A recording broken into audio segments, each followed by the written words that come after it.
So here we got the White Knight, 1976 Valiant Charger. Only 200 White Knights were built. 265 HEMI. Also the bonnet's down, we can't see the engine, but look at this impressive Charger here.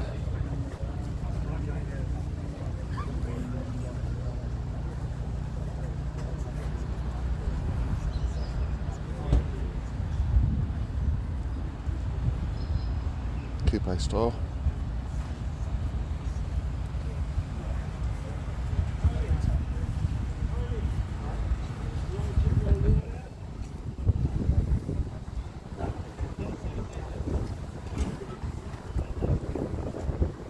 Look good in the white actually. I don't think I've seen many white ones.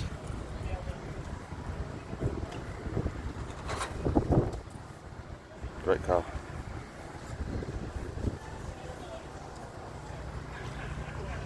The windows were down earlier, I noticed, but because the rain came through, they put all the windows up, so it's a bit hard to see inside it.